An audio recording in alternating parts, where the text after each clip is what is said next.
ನರ್ಸರಿಗಳಲ್ಲಿ ಹೆಚ್ಚಾಗಿ hybrid geranium ಗಿಡಗಳನ್ನ 5 ಇಂಚಿನ ಪಾಟಲ್ಲೇ ಹಾಕಿರ್ತಾರೆ.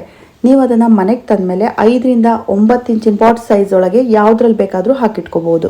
ಜಿರೇನಿಯಂ ಗಿಡಗಳನ್ನ ಬೆಳೆದವರು ಪ್ರತಿ ವರ್ಷ ಈ ರೀತಿ ಹೊಸ ಕಟ್ಟಿಂಗ್ ತೆಗೆದ್ಬಿಟ್ಟು ಹಾಕೊಳ್ತಾ ಇರಬೇಕು.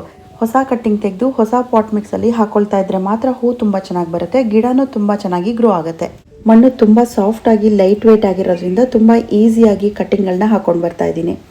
ಯಾವ ಕಟ್ಟಿಂಗ್ ತಗೊಂಡ್ರು ಅದರಲ್ಲಿ 3 ರಿಂದ 4 ಗೆಣ್ಗಳಾದ್ರೂ ಇರಬೇಕು.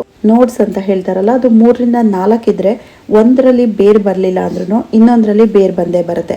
ಹೆಚ್ಚಾಗಿ ಜಿರೇನಿಯಂ ಸ್ಟೆಮ್ಗಳಲ್ಲಿ ಹತ್ರನೇ ಒಂದೊಂದು ಗೆಣ್ಗಳಿರುತ್ತೆ. ಹಾಗಾಗಿ ನಾವು ಯಾವ ಕಟ್ಟಿಂಗ್ ತಗೊಂಡ್ರು ಅದರಲ್ಲಿ 3-4 ಗೆಣ್ಗಳು ಇದ್ದೇ ಇರುತ್ತೆ.